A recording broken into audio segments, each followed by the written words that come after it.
Name is Thea Anders, and I'm 29 years old.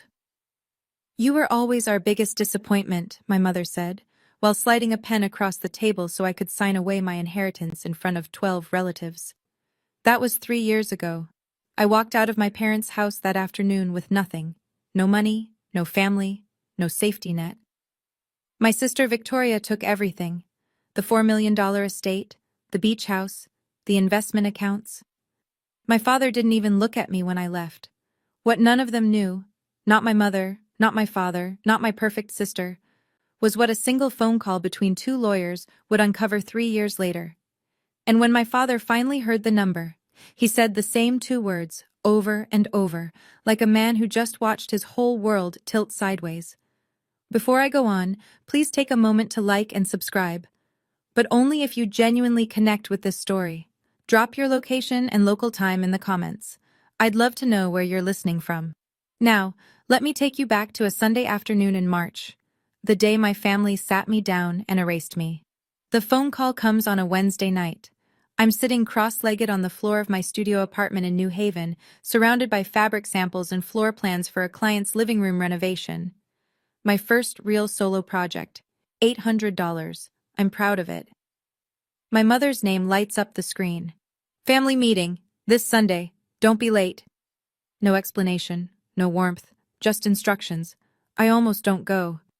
Something in her tone feels off, sharper than usual, more rehearsed. But it's family. And despite everything, I still show up when they call. That's always been my problem. Sunday morning, I drive 3 hours from New Haven to Fairfield County. The March rain hasn't let up in days, and the windshield wipers beat a rhythm I can't shake. When I turn onto Ridgewood Lane, the house rises through the gray.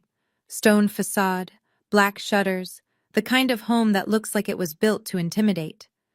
I grew up here. It never felt like mine. Inside, 12 people are already seated around the dining room table. Grandmother Rosemary sits nearest the window, hands folded in her lap. Uncle Robert is beside her, jaw tight. Aunt Janet, 3 cousins, everyone dressed like they're attending something formal. At the head of the table sits Mr. Whitfield, my parents' estate attorney. Silver-haired, reading glasses on a chain, a thick leather folder open in front of him. My father, Richard, stands behind his chair, arms crossed. He doesn't greet me. My mother, Patricia, gestures to an empty seat at the far end, the only one left. And there, at my father's right hand, sits Victoria, my older sister. Pressed blazer, pearl earrings. She doesn't look at me either, but her posture says everything. She already knows what's coming. On the table in front of my empty chair, I see a single document. My name is printed at the top. I can't read the rest before my father clears his throat. Sit down, Thea. This won't take long. I sit. The chair is cold. My father doesn't waste time. He nods at Mr. Whitfield, who opens the leather folder and begins reading in that flat, legal tone that strips everything of emotion. The estate, all of it, is being transferred to Victoria Ann Anders. The house on Ridgewood Lane, the beach cottage in Mystic, the investment accounts, the trust fund established by my grandfather. Total estimated value, $4 million. Every penny, every wall, every memory that was supposed to be shared. Victoria's name appears on every line. Mine appears on none. I look at my father. And me? He doesn't answer. He adjusts his cufflink and stares at a point just past my shoulder. My mother fills the silence. She's been waiting for it. You were always our biggest disappointment. She says it the way someone reads a grocery list. Calm, final. We're not going to pretend anymore. The room doesn't move. Grandmother Rosemary looks down at her hands. Uncle Robert shifts in his seat but says nothing. Aunt Janet studies the table. My cousins avoid my eyes like I've already stopped existing. Victoria sits perfectly still. She doesn't speak. But I catch it. The smallest tug at the corner of her mouth. Not quite a smile. Close enough. Mr. Whitfield clears his throat. He slides the document closer to me. A relinquishment of inheritance rights. Pre-drafted. Tabs already marking where to sign. We'll need your signature to finalize.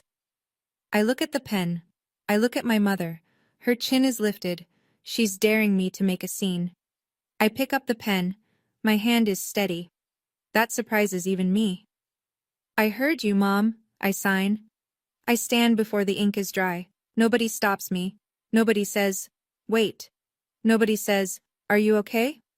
The room exhales as I push back from the table, not with relief, but with the collective understanding that the uncomfortable part is over. For them. I walk through the hallway toward the front door. My footsteps echo on the hardwood. To my left, the gallery wall.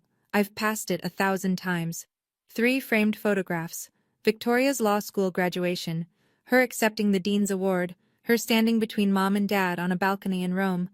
Silver frames, perfectly spaced. There are no photographs of me. I open the front door. The rain hasn't stopped. My phone buzzes before I reach my car. A text from Victoria. No hard feelings, right? It's just business. I stare at it for 10 seconds. Then I delete it. The drive back to New Haven takes 3 hours. I make it 20 minutes before I pull over. I park on the shoulder of I-95, turn off the engine, and sit there. Cars blur past. The rain hammers the roof.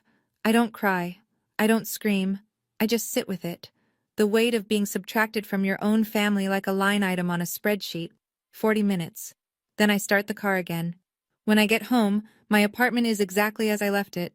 Fabric samples on the floor, the client's floor plan pinned to the wall, a bowl of cereal on the counter from breakfast. I check my bank account. $3,200. No family, no connections, no one coming to help. I sit on the kitchen floor that night and make a list. Not of what I lost, of what I still have. It's a short list, but it's mine. The first client cancels on a Tuesday. Hi Thea, we've decided to go in a different direction. Best of luck. No explanation. I send a polite reply and move on. These things happen. The second cancellation comes 4 days later. This one stings more. It was a full kitchen renovation. 3 weeks of planning. Measurements already taken. The homeowner calls instead of emailing. We heard you're going through some personal issues, she says carefully. We just think it's better to work with someone more stable right now. I ask who told her that. She hesitates. I'd rather not say. Something cold settles in my stomach. 2 cancellations in 1 week, both using language that sounds coached, both pulling away for reasons that have nothing to do with my work. I take on smaller jobs. A living room refresh for a rental unit, $800. A color consultation for a couple in West Haven, $200. I eat cereal for dinner 3 nights a week. Not because I'm romantic about struggle, because cereal is $3.49 a box. Rock bottom isn't dramatic, it's quiet. It's splitting a box of pasta into 3 meals and calling it budgeting. In week 3, I try the only family lifeline I have left. Uncle Robert, my father's younger brother. He's always been gentler than Dad. He once told me my eye for color reminded him of Grandmother Rosemary. Thea, I love you, he says on the phone. But don't pull me into the middle of this. He hangs up. And I understand, there is no middle. There's the Anders family, and there's me. 2 separate countries now. That evening, an email arrives from an address I don't recognize. Someone requesting a design consultation for a penthouse in Hartford. Budget? Significant. I almost delete it. It feels too good to be real. I don't delete it. The truth finds me in a coffee shop on Chapel Street. It's a Saturday morning, about 6 weeks after the meeting. I'm reviewing sketches for a bathroom remodel, the only project I have left, when a woman approaches my table. Claire Dutton, former client. I'd redesigned her home office the previous fall. Thea, I thought that was you. She sits down without asking. Her face is strange, half guilt, half curiosity. I have to ask you something. Are you still doing design work? Of course. Why? She stirs her coffee slowly. Because your sister told me you weren't. The words land like a slap. Victoria called you? Not directly. She mentioned it at a dinner party. Said you'd stepped back from the business. That you were going through a rough time. Claire pauses. Looks at me like she's deciding how much to share. She also said you were let go from the family for reasons she couldn't get into. She made it sound serious, Thea. Like it was legal. A couple of people at that dinner were in real estate. Word travels. I set down my pencil. My hands are shaking. Not from sadness this time. from something harder. Did she say what the reasons were? No. That's what made it worse. She left it open. People filled in the blanks. I understand now. The cancellations, the sudden distance. Victoria didn't just take my inheritance, she was salting the earth behind me. Quietly, socially, with plausible deniability. No fingerprints, just whispers at dinner parties. I want to call her. I want to scream. Instead, I thank Claire. I finish my coffee. And I make a decision right there. Sitting in that booth with my $6.50 latte and my ruined client list. I won't confront Victoria. I won't beg my parents. I'll rebuild. Somewhere she can't reach me. 3 months after the meeting, I break my own rule and call my mother. Not to beg, not to cry. I need one answer. She picks up on the third ring. Thea. Not a question, not a greeting, just an acknowledgement that I still exist. Did you plan it, Mom? Silence. The meeting, the 12 people, Mr. Whitfield, all of it. Was it planned? We did what was best for the family. For the family? Or for Victoria? Victoria never gave us a reason to worry. I never gave you one either. Longer silence this time. I hear her breathing. I hear the kitchen faucet dripping, the one Dad's been meaning to fix for 7 years. Strange, the details you remember when your mother is deciding whether to be honest with you. Thea. Her voice softens, but it's the softness of someone explaining something to a child. If you'd listened to us from the beginning, gone to law school, or at least gotten a real job, none of this would have happened. You chose this. There it is, the core of it. In Patricia Anders' world, obedience equals love. I disobeyed. So I don't qualify. This is the last time I call this number. Don't be dramatic. I'm not being dramatic, Mom. I'm being clear. I hang up. And I keep my word. No calls, no texts, no emails. Not that month. Not the month after.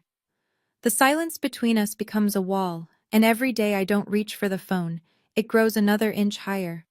I'm not angry anymore. That's the part no one tells you about cutting ties.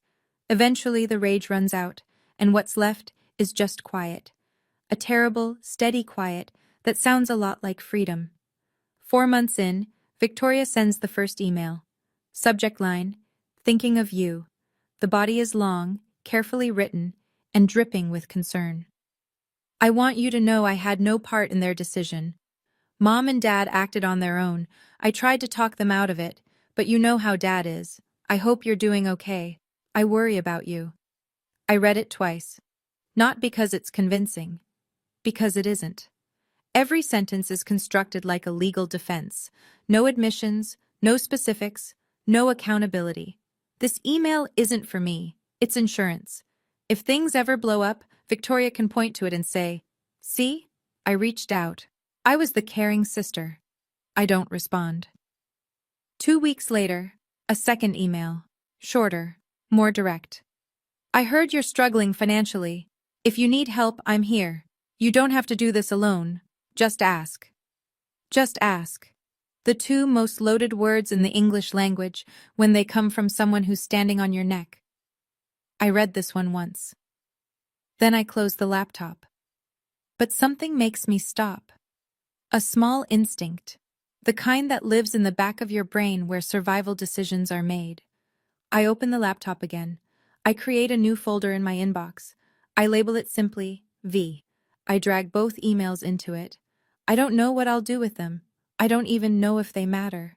But my gut tells me to keep a record. Victoria is meticulous.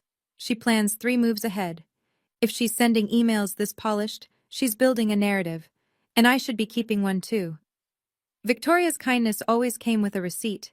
I just never thought to check the fine print before. The Hartford penthouse changes everything. The mystery email from week 3 turns out to belong to a woman named Margaret Calloway, 62 years old, self-made, owns commercial properties across Connecticut and North Carolina.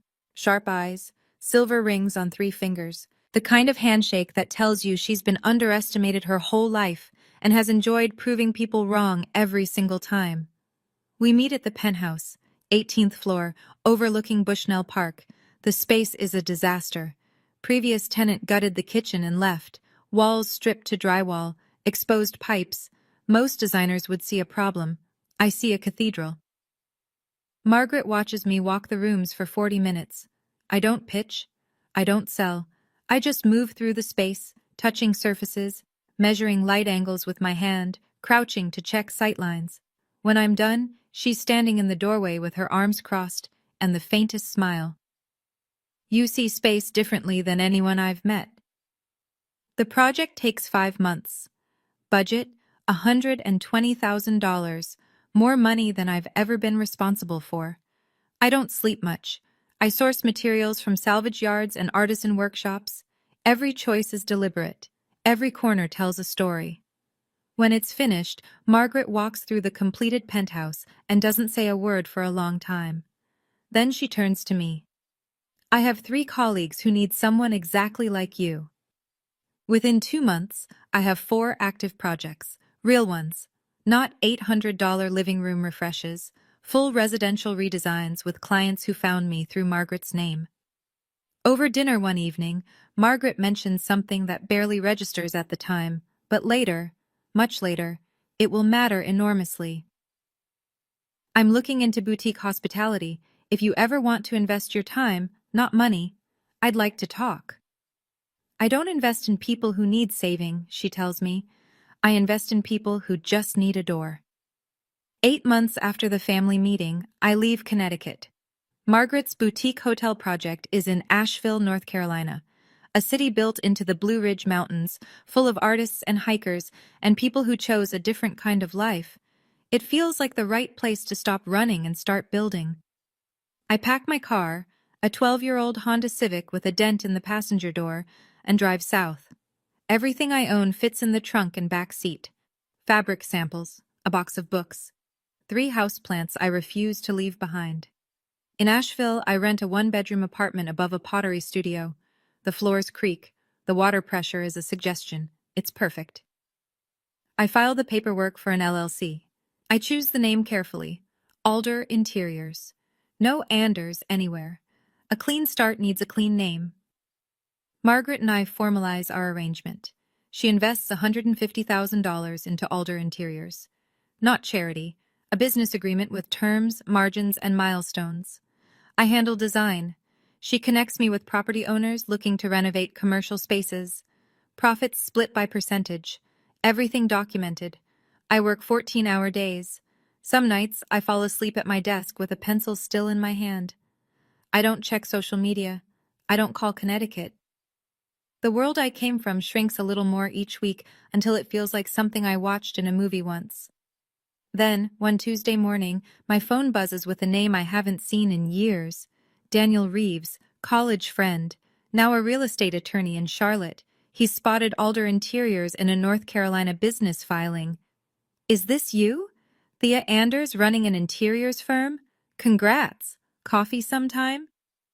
For the first time in 8 months, I smile without thinking about it. I type back. Name a place. Daniel Reeves looks exactly the way I remember. Tall, slightly rumpled, the kind of guy who wears a suit like he's doing it a favor. We meet at a coffee shop in downtown Charlotte. He orders black coffee. I order the same. Some things don't change. We catch up. He's been practicing real estate law for 5 years. Good clients, steady work. He asks about Alder Interiors. I tell him the basics. Boutique hospitality, commercial renovations, Margaret's investment. He listens carefully. Lawyers always do. Then I tell him the part I haven't told many people. The meeting, the signing, the 12 relatives. Patricia's words. Daniel sets down his cup. His expression shifts from friendly to focused. Wait, your sister, Victoria Anders? Yes. From Fairfield County? Works at a firm in Stamford? That's her. Why? He's quiet for a moment, running something through his head. Her name came up in a transaction I was reviewing last week, a commercial deal in the Southeast. She was CC'd on an email chain between a broker and a property management group. That doesn't make sense. Victoria doesn't do commercial real estate. That's what I thought. He leans forward. Thea, in those emails, your sister was warning them about you. She said you were unreliable, that your family cut ties with you for serious financial concerns. She used your full name. The coffee tastes like ash. She told them not to work with anyone connected to Thea Anders. I don't speak. The coffee shop noise fills the gap. Espresso machine, laughter, someone's playlist bleeding through cheap speakers. Daniel watches me carefully. Don't do anything yet, he says. Let me look into it. But Thea, if this is what I think it is, your sister wasn't just favored. She was actively working against you. I nod. My hands are flat on the table, steady. But under the surface, something is shifting. I need to pause the story here for a second, because this is the moment where everything splits. If you were me, if you just found out your own sister was going behind your back, sabotaging your name, making sure you couldn't rebuild, what would you do? Would you confront her? Or would you keep building in silence? Drop your answer in the comments. A for confront, B for silence. And if this story is hitting close to home right now, that subscribe button is right there. It's free. It helps more than you know. Okay, let's keep going. Because what happened next? I didn't see it coming either. 18 months after I left Connecticut, Alder Interiors finishes its 12th project. I keep a running log in a leather notebook Margaret gave me. Every project. Every number. 12 renovations. Annual revenue, $1.2 million. It still doesn't feel real when I write it. Margaret and I make our first major acquisition, a neglected commercial building in South Asheville, 3 stories, brick exterior, condemned by the city 2 years prior. Everyone tells us it's a money pit. We see something else. I redesign the interior. Margaret handles the permits and zoning. We pour 6 months and every available dollar into it. When we're done, the building houses 4 luxury retail tenants and 2 design studios. Net profit after renovation, $340,000. My name starts appearing in regional design magazines, a feature in Asheville Home and Design, a mention in a Charlotte real estate newsletter. Small recognitions, but they mean everything to someone who was told she'd never amount to anything. I hire 3 employees, a project manager, an assistant designer, a bookkeeper who keeps me honest. We work out of a converted warehouse space that smells like sawdust and fresh paint. I still drive the Honda Civic. Still live in the 1-bedroom above the pottery studio. Still eat lunch at my desk. The money grows, but my life stays small. On purpose. Then one evening, over Thai food in Margaret's kitchen, she says something that makes my chopsticks stop mid-air. There's a parcel of land in Westport, Connecticut. Just came on the market. It's adjacent to some residential estates in the Fairfield County area. She watches my face. I know what she's telling me. Westport borders my parents' neighborhood. I don't flinch. Send me the listing. 3 years after the day I signed those papers, I walk into the Connecticut Real Estate Association's annual charity gala at the Hartford Marriott. I almost didn't come. When Margaret mentioned it, 200 guests, black tie, every name in Connecticut real estate, my first instinct was to say no. I'm not ready to stand in a room full of people who might know my family, who might have heard Victoria's version of my story, but Margaret doesn't let me hide. You're my business partner, Thea. You belong in that room. So here I am. Black dress. Simple, no jewelry, hair straight and clean. I look like someone who doesn't need to prove anything, and for the first time, that's not a performance. The ballroom is gold lit, champagne on silver trays, string quartet in the corner, 200 people in dark suits and designer gowns, networking under crystal chandeliers. I see them before they see me. My father stands near the bar, speaking with Mr. Whitfield, the same attorney who slid that document toward me 3 years ago. My mother sits at a round table with Aunt Janet, her back straight, her pearls catching the light, and Victoria.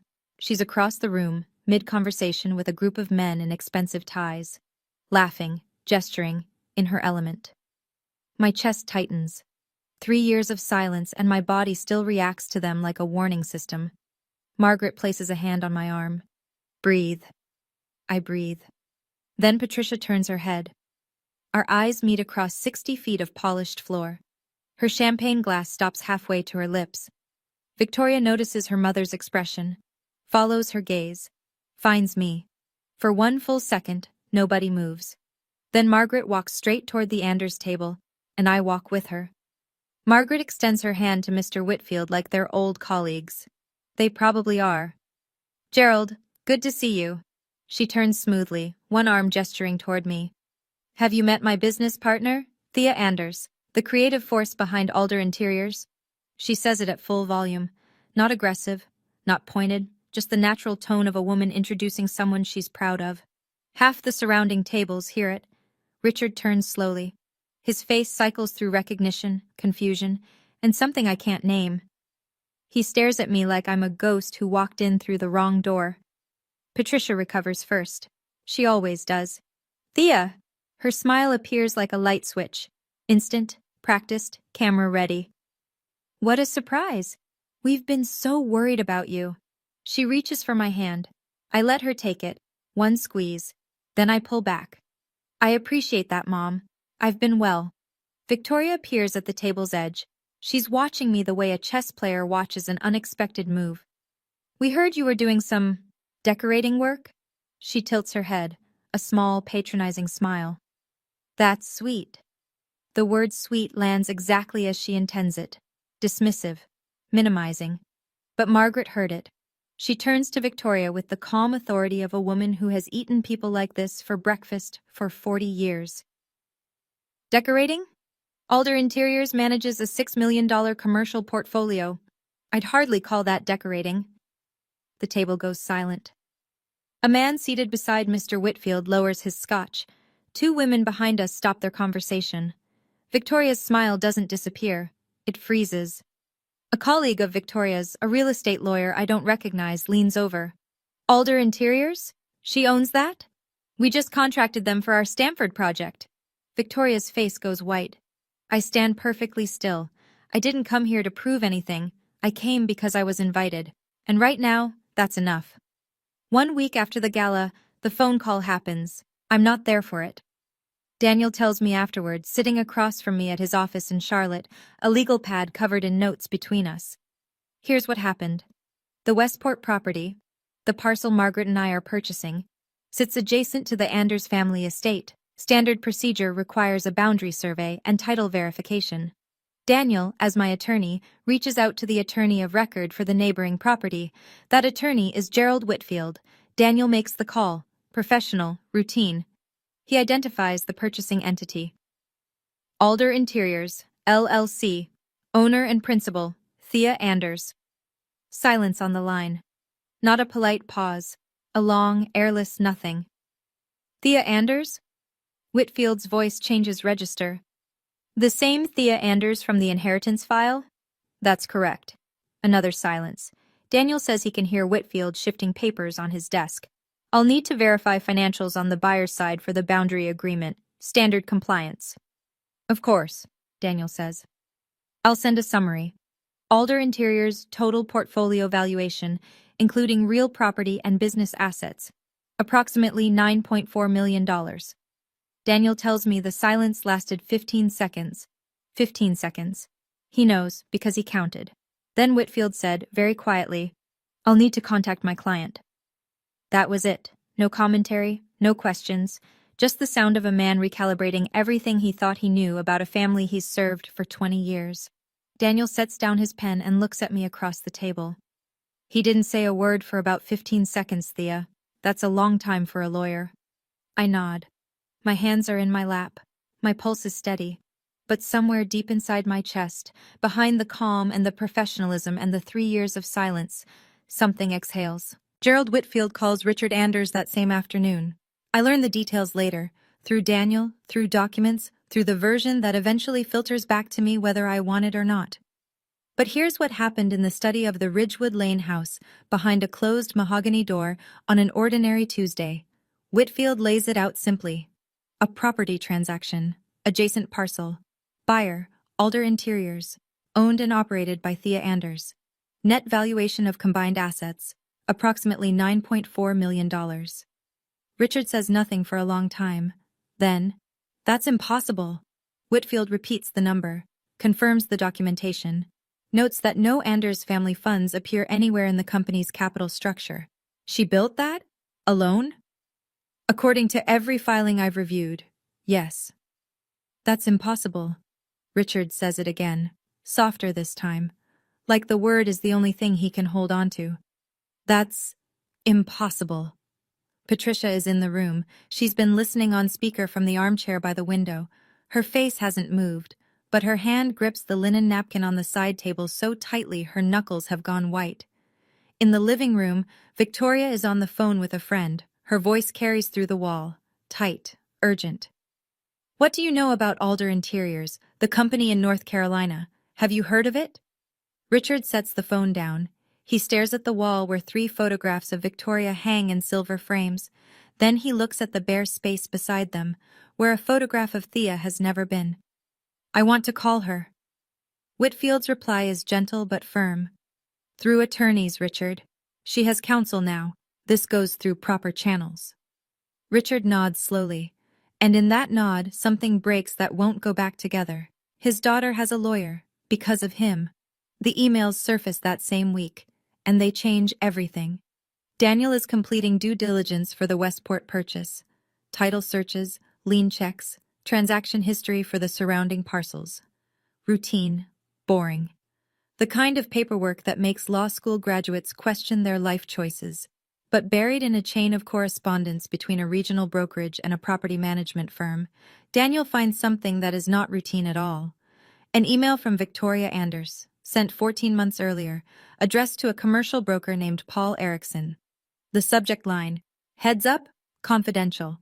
The content, Victoria expressing concern about a woman named Thea Anders who may approach firms in the Southeast market. She describes me as financially irresponsible. Claims I was removed from the family due to serious trust issues. Advises Erickson to exercise caution with anyone associated with that name. There are 3 more emails in the chain. Different recipients, same language, same careful, devastating phrasing. Victoria never says anything overtly false. She implies. She suggests. She lets the reader fill in the worst version of the story. It's elegant, it's calculated, and in the state of Connecticut, it's called tortious interference with business relations. Daniel sends me the chain. I read it once, sitting at my desk in Asheville, with the mountain light coming through the window. I don't scream, I don't cry. I close the laptop and sit with it for a full hour. Then I open it again and call Daniel. Are these enough? More than enough. How long have you known? I found them 2 days ago. I wanted to verify before telling you. I nod, even though he can't see me. Keep them safe, I say. I'll decide when I'm ready.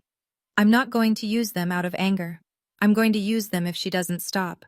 Let me step out of the story for just a moment, because we've reached the turning point, and I want to hear from you. Thea has the evidence. She has the money.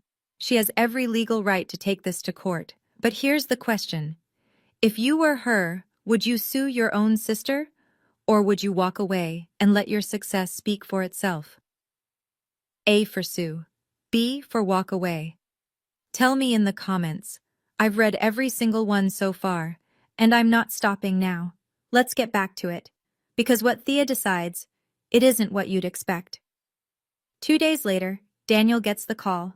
Mr. Whitfield, on behalf of Richard Anders. Formal tone, careful words. My client would like to arrange a meeting with Ms. Anders, a family conversation. Daniel asks me. I think about it for 1 full day. I sit with it the way I've learned to sit with every hard decision in the past 3 years. Without rushing, without reacting, without letting the old version of me take the wheel. Then I tell Daniel, no, if my father has something to say, he can put it in writing. Richard writes. The letter arrives through Whitfield's office, on personal stationery. Not legal letterhead, his handwriting. Thea, I am incredibly proud of what you've accomplished. I had no idea. I would like to see you. We have a lot to discuss. Can we talk? I read it at my kitchen table. I read it again standing at the window. I read it a 3rd time sitting on the floor, like I did the night everything fell apart. He's proud. Of course he is. Because now there's a number attached to my name. $9.4 million of validation. But where was this letter when I was earning $800 per project? Where was this pride when I was eating cereal for dinner? When I couldn't keep a client because his other daughter was poisoning every well in a 3-state radius? I dictate my response to Daniel. He sends it through Whitfield. Thank you, Dad. But I don't need pride that arrives 3 years late. I built my life without it. I'll continue without it. A week later, Richard sends a second letter. 2 words, written in ink that smudged slightly, like his hand was shaking. I'm sorry. I read it. I fold it. I put it in a drawer. I don't reply. I don't sue Victoria. I want to be clear about that. Not because I forgive her. Not yet. But because a lawsuit turns my life into a courtroom exhibit, and I've spent 3 years taking it back. I'm not handing it over again. Instead, Daniel drafts a cease and desist letter. It is 5 pages long, precise, and devastating. It names 4 specific instances of defamatory communication. It attaches the email chain. It quotes the relevant Connecticut statute on tortious interference with business relations. And it ends with a single clear statement. If Victoria Anders continues to disseminate false or misleading information regarding Thea Anders or Alder Interiors, LLC, legal proceedings will be initiated without further notice. Daniel sends it certified mail to Victoria's office at the law firm in Stamford. She receives it on a Thursday morning. I know this because Daniel gets a read confirmation at 10:14 a.m. By 10:32 a.m., Victoria calls Patricia. I learn the details later, through the grapevine that Daniel has quietly maintained with contacts in the Connecticut legal community.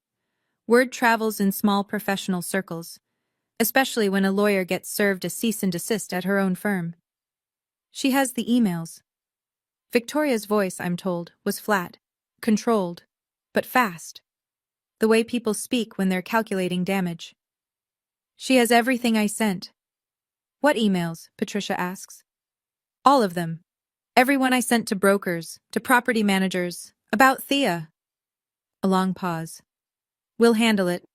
Patricia says this in the same tone she used 3 years ago at the dining room table. But it doesn't land the same way anymore. There's a crack in it now. That evening, Victoria calls my phone directly. First time in 3 years. I watch her name light up the screen. I decline the call. Not because I'm afraid. Because there's nothing left to say. The emails do what emails always do. They travel. I never leak them. I never post them. I never mention them to anyone outside of Daniel and Margaret. But the cease and desist arrives at Victoria's firm during business hours. A legal secretary processes the delivery. A managing partner reviews the cover sheet as part of standard risk protocol. Within a week, 2 senior associates at Victoria's firm know that she used professional channels to defame her own sister. Within 2 weeks, the managing partner has a quiet conversation with Victoria behind a closed door.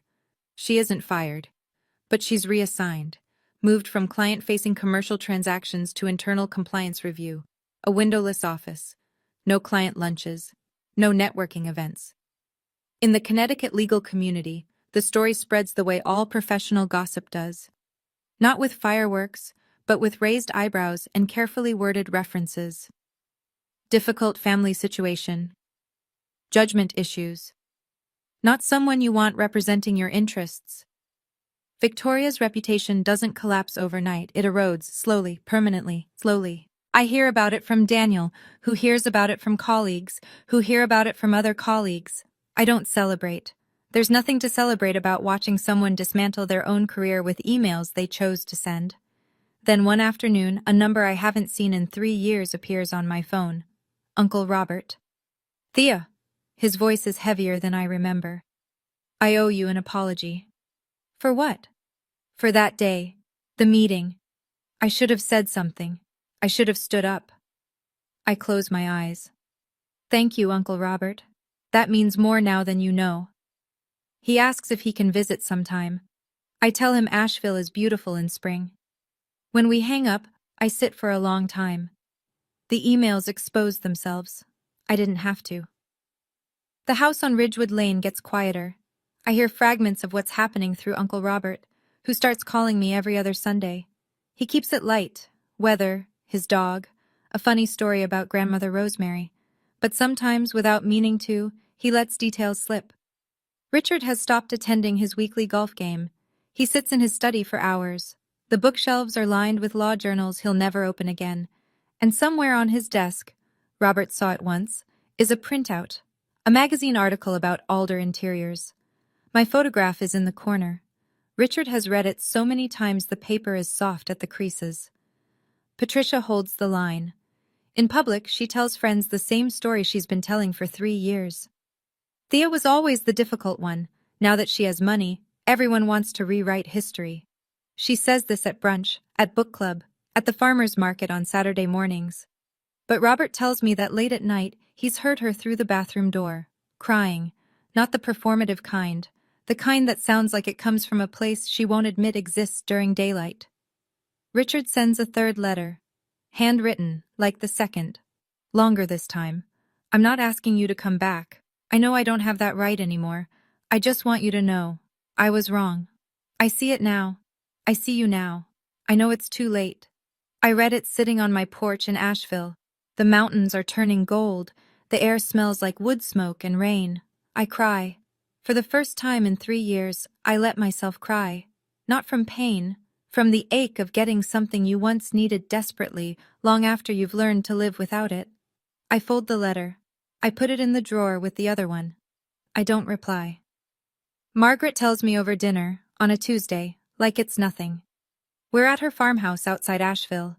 She's made roast chicken and opened a bottle of wine she's been saving for no particular occasion. The fire is low. Her cat is asleep on the armchair. I knew your father. I set down my fork. Not now, she says. 30 years ago, when I was starting my first company, Richard Anders was a young attorney in Fairfield County. Sharp, ambitious. He was one of my earliest legal advisors. I don't speak. He was good at his job, but he measured everything in numbers. Revenue, returns. If it couldn't be quantified, it didn't exist for him. She pauses.